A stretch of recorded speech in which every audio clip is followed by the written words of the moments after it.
Welcome to இல்டாஸ் kitchen. இன்றைக்கி சூப்பரான டேஸ்டியான சாஃப்டான ரவா கேசரி எப்படி செய்கிறதுன்னு பார்க்கலாம். இது அல்வா போல் இருக்கும். இது கூடவே புசு புசுன்னு வாழைக்காய் பஜ்ஜி எப்படி செய்கிறதுன்னு பார்க்கலாம். ஒரு பேன் எடுத்துக்கலாம். இதில் ஒரு டேபிள் ஸ்பூன் நெய் சேர்க்க போகிறோம். அதுக்கு முன்னாடி இந்த கேசரி செய்கிறதுக்கு நம்மளுக்கு 50 ml கீ தேவை, 50 ml எண்ணெய் தேவை. இது கூட நமக்கு தேவையான நட்ஸு முந்திரி, பாதாம், அப்புறமா காஞ்ச திராட்சை. நான் பாதாம் இருக்குது அதனால் சேர்க்குறேன், கொஞ்சம் கட் பண்ணி சேர்த்துக்கிறேன், அது உங்கள் விருப்பம். இதை லோ ஃப்ளேமில் வச்சு ரோஸ்ட் பண்ணி வறுத்து எடுத்துக்கலாம். அப்புறமா எண்ணெய் நல்லெண்ணெய் சேர்க்கக்கூடாது, கடலெண்ணெய், ரீஃபைண்ட் ஆயில் எடுத்துக்கலாம். இப்போது அதே பேனில் ஒரு டேபிள் ஸ்பூன் நெய் சேர்த்து 1 கப் ரவை எடுத்துருக்கேன். வறுத்த ரவையாக இருந்தாலும் சரி, வறுக்காமல் இருந்தாலும் சரி, ஒரு 2 நிமிஷம் லோ ஃப்ளேமில் வச்சு வாசனை வர வரைக்கும் நம்ம வறுத்து எடுத்துக்கலாம். அது ஒரு பக்கம் இருக்கட்டும். அதே பேனில் 1 கப் ரவைக்கு நான் 3.5 கப் தண்ணி சேர்த்துருக்கேன். நீங்கள் 3.5 கப் சேர்த்து பாருங்கள், அவ்வளோ சாஃப்டாக சூப்பராக இருக்கும், அல்வா போல் இருக்கும். நான் ஏற்கனவே கேசரி எப்படி செய்கிறதுன்னு வீடியோ அப்லோட் பண்ணியிருக்கேன், அதையும் நீங்கள் செக் பண்ணி பாருங்கள். இப்போ 3.5 கப் தண்ணி சேர்த்துக்கிறேன். அது நல்லா கொதி வரட்டும். இது கூட ஒரு பிஞ்ச் உப்பு சேர்த்துக்கலாம். இது நல்லா கொதி வந்த பிறகு நம்ம ஏற்கனவே வறுத்து வச்ச ரவையை சேர்த்துக்கலாம். ஸ்டவ் லோ ஃப்ளேம்லேயே இருக்கட்டும். பாருங்கள், நல்லா தண்ணி கொதி வந்துடுச்சு. இது கூட நம்ம ஆயில் எடுத்து வச்சுருந்தோம்ல 50 ml, அதை சேர்த்துக்கலாம். நீங்கள் ஆயிலும் கீயும் சேர்த்து, எண்ணெயும் நெய்யும் சேர்த்து பாருங்கள். ஆறின பிறகு கூட அவ்வளோ சாஃப்டாக இருக்கும். வெறும் நெய் மட்டும் சேர்த்திங்களா அப்படியே ஆறின பிறகு இறுகி போயிருக்கும். ஒரு பிஞ்ச் உப்பு சேர்த்தாச்சு. தண்ணி நல்லா கொதி வந்துடுச்சு. இப்போ நம்ம வறுத்து வச்ச ரவையை சேர்த்துக்கலாம். ஸ்டவ் லோ ஃப்ளேமில் இருக்கட்டும்.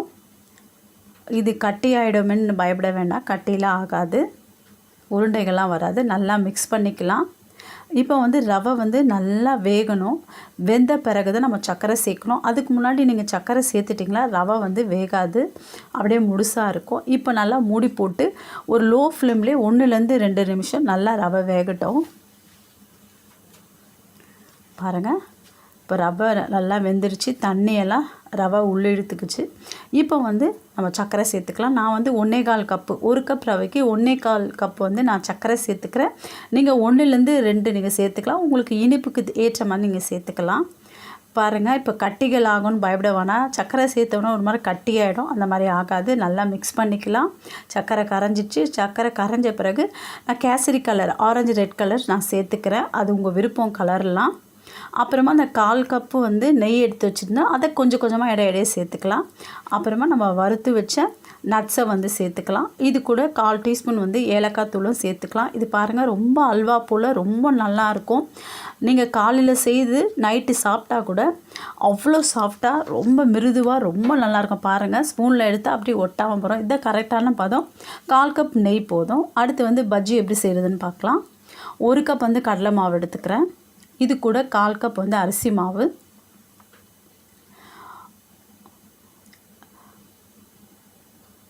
இது கூட நான் காஷ்மீரி மிளகாத்தூள் 1 டேபிள் ஸ்பூன் சேர்த்துக்கிறேன். இங்கே காரத்துக்கு எப்போ சேர்த்துங்க. ஏன் காஷ்மீரி மிளகாத்தூள்னால் கலர் நம்ம சேர்க்க தேவையில்லை. பெருங்காயத்தூள் கண்டிப்பாக 1/4 டீஸ்பூன் சேர்த்துக்கோங்க, அப்போ தான் நல்லது, ஜீரணத்துக்கு ரொம்ப நல்லது. இதை நல்லா மிக்ஸ் பண்ணிக்கலாம். இது கூட தேவையான அளவு உப்பு சேர்த்துக்கலாம்.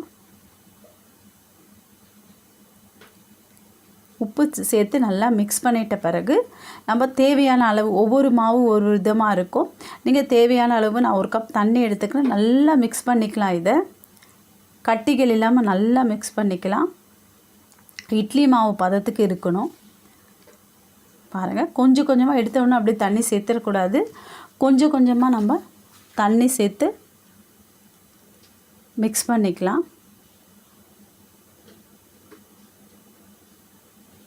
உங்களுக்கு அளவுகள் அதிகமானாலும் இதே அதிகமாக்கிக்கங்க, கம்மியானாலும் கம்மியாக சேர்த்துக்கோங்க. பாருங்கள், நல்லா மிக்ஸ் பண்ணியாச்சு. கேசரி பவுடர் நான் அதில் சேர்க்கலை. இந்த காஷ்மீரி மிளகாத்தூளே நமக்கு போதுமானதாக இருக்குது. மாவு ரொம்ப தண்ணி ஆகிடக்கூடாது, திக்காக இருந்தால் தான் நல்லது. அப்போ தான் பஜ்ஜி நல்லா புசு புசுன்னு இருக்கும் பார்க்குறதுக்கு. நான் திக்காக போட்டால் தான் மாவு நல்லாயிருக்கும். பாருங்கள், நல்லா மிக்ஸ் பண்ணிக்கலாம். நீங்கள் ஒரு 2லேருந்து 5 நிமிஷம் கூட மிக்ஸ் பண்ணிக்கலாம். இப்போ ஒரு பிஞ்ச் வந்து ஆப்பத்துக்கு போடணும். ஆப்ப சேர்த்துக்கிறேன். பாருங்கள், நல்லா மிக்ஸ் பண்ணிக்கலாம். ஒரு க்ரீம் மாதிரி இருக்கணும் பார்க்குறதுக்கு. பாருங்கள், இந்த திக்னஸ் இருக்கணும். கரண்டியை திருப்பி வச்சு பார்த்தா இந்த மாதிரி இருக்கணும். இந்த திக்னஸ் இருந்தால் கரெக்டாக வரும் பஜ்ஜி. ரொம்ப தண்ணியாக கரைச்சிட்டிங்களா அப்படியே இந்த வாழைக்காய் தெரியும். இப்போ நான் ஒரு வாழைக்காய் எடுத்துருக்கேன். தோலெல்லாம் சீவிட்டு நல்லா கட் பண்ணி எடுத்துக்கிறேன். தின்னாக இருந்தால் நல்லது, தடியாக இருந்தால் வேகிறதுக்கு ரொம்ப கஷ்டமாக இருக்கும். இந்த மாதிரி சைஸில் இருந்தால் போதும். ரொம்ப மெலிசாக வேணாம், ரொம்ப திக்காக வேணாம்.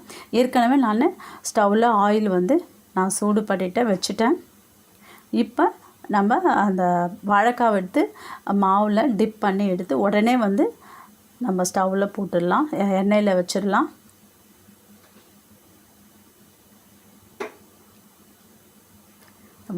ஒரு வாழைக்காய் எடுத்து நல்லா 2 சைடு நல்லா டிப் பண்ணிவிட்டு நம்ம எண்ணெயில் போட்டுடலாம். நீங்கள் இதை விட பெரிய கடாயை கூட நீங்கள் வச்சு தாராளமாக எண்ணெய் சேர்த்து கூட நீங்கள் வாழைக்காவை ஃப்ரை பண்ணி எடுக்கலாம். 2 சைடு நல்லா திருப்பி போட்டு எடுக்கலாம். 2 சைடு நல்லா கோல்டன் ப்ரௌனாக இருக்கட்டும். ரொம்ப மொறுமொறுப்பாக ரொம்ப நல்லாயிருக்கும் இந்த பஜ்ஜி. நீங்கள் செய்து பாருங்கள். ஏற்கனவே டீ கடை பஜ்ஜி எப்படி செய்கிறது நான் வீடியோ அப்லோட் பண்ணியிருக்கேன். அதையும் நீங்கள் செக் பண்ணி பாருங்கள். இது ரொம்ப சிம்பிளானது, டேஸ்ட் ரொம்ப நல்லாயிருக்கும். இதே போல் இதே மெத்தடில் நம்ம எல்லா பஜ்ஜியும் நம்ம செய்து எடுத்துடலாம். நான் 1 கப் மாவு தான் எடுத்துருக்கேன். அதில் வந்து ஒரு 10 அப்படி வரும். நீங்கள் அதிகமாக வேணும்னா அதிகமாக நீங்கள் சேர்த்துக்கலாம். கண்டிப்பாக பெருங்காயத்தூள் சேர்க்கணும். பாருங்கள், இதே போல் எல்லா பஜ்ஜியும் நம்ம செய்து எடுத்துடலாம். இந்த பஜ்ஜி ரொம்ப சாஃப்டாக இருக்கும், உள்ளே சாஃப்டாக இருக்கும், மேலே வந்து முறுமுறுப்பாக இருக்கும். பாருங்கள் எவ்வளோ நல்லா இருக்குது பாருங்கள். கேசரி ரொம்ப சாஃப்டாக இருக்குது, அல்வா மாதிரி இருக்குது. இந்த மெத்தடில் நீங்கள் ட்ரை பண்ணி பாருங்கள். 1 கப் ரவைக்கு 3 கப் தண்ணி வச்சுங்க, நல்லாயிருக்கும். அல்வா போல் ரொம்ப டேஸ்ட்டாக இருக்கும். நெய் வந்து நான் 1/4 கப் சேர்த்துருக்கேன். உங்களுக்கு அதிகமாக வேணால் கூட நீங்கள் அதிகமாக கூட சேர்த்துக்கலாம். அது உங்கள் டேஸ்ட் பொறுத்து இருக்குது. பாருங்கள் எவ்வளோ நல்லா இருக்குது பாருங்கள், சூப்பராக இருக்குது. இந்த மெத்தடில் நீங்கள் ட்ரை பண்ணி பாருங்கள். உங்களுக்கு இந்த வீடியோ பிடிச்சிருந்தால் லைக் பண்ணுங்கள், ஷேர் பண்ணுங்கள், சப்ஸ்கிரைப் பண்ணுங்கள். நீங்கள் மாவை வந்து ரொம்ப தண்ணியாக கரைச்சிட்டிங்களா இந்த மாதிரி தான் இருக்கும், அப்படி உப்பி வராது, இந்த மாதிரி தான் இருக்கும். நீங்கள் நல்லா கரெக்டான பதத்துக்கு கரைச்சிக்கலாம், இந்த மாதிரி இருக்கும். இந்த மழை காலத்துக்கு ஏற்றது ஸ்நாக்ஸ் இது. நீங்கள் ட்ரை பண்ணி பாருங்கள். கேசரியும் சீக்கிரமாக செய்திடலாம், பஜ்ஜியும் சீக்கிரமாக செய்திடலாம். வாழைக்கால தான் செய்யணும்னு இல்லை, வெங்காயத்தில் செய்யலாம், ப்ரெட்டில் செய்யலாம், உருளைக்கிழங்குல செய்யலாம். இது செய்கிறது ரொம்ப ஈஸி. பார்க்குறதுக்கு எவ்வளோ நல்லாயிருக்கு பாருங்கள். டேஸ்ட்டும் ரொம்ப அபாரமாக இருக்கும். நீங்களும் ட்ரை பண்ணி பாருங்கள். தேங்க்யூ.